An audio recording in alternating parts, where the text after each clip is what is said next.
রাস্তাটা খুব ভালো করে দেখুন, আর একটু ভালো করে। আমি এবার জুম ইন করছি, দাঁড়ান। এই যে এখানে দেখুন, উপরের দিকে তাকিয়ে কি লক্ষ্য করছেন? কি মনে হচ্ছে এটা ইউরোপের রাস্তা বা জার্মানির রাস্তা? আমাদের এটা খুব কমন, এরকম জামা কাপড় মেলে রাখা দড়ির মধ্যে। কিন্তু সেদিন হাঁটতে হাঁটতে হঠাৎ দেখি একটা এরিয়ার মধ্যে এই বিল্ডিং থেকে ওই বিল্ডিং দড়ি টাঙিয়ে জামা কাপড় এইভাবে টাঙানো। এটা কী রকম হলো? এদেশে তো এটা নিয়ম নেই, বা মানুষ এরকমভাবে জামা কাপড় শুকায় না। তাহলে এটা কি?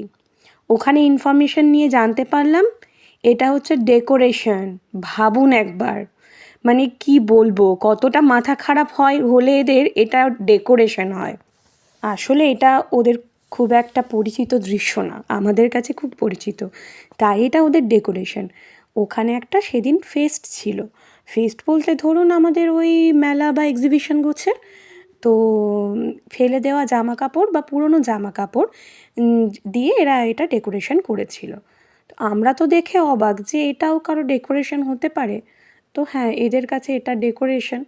এখানে যে সমস্ত পুরনো জামা কাপড় মানুষ ফেলে দেয়, নির্দিষ্ট জায়গা আছে ফেলে দেওয়ার, সেইখানের জিনিসপত্র দিয়ে এটা ডেকোরেশন হয়েছিল, ভাবুন।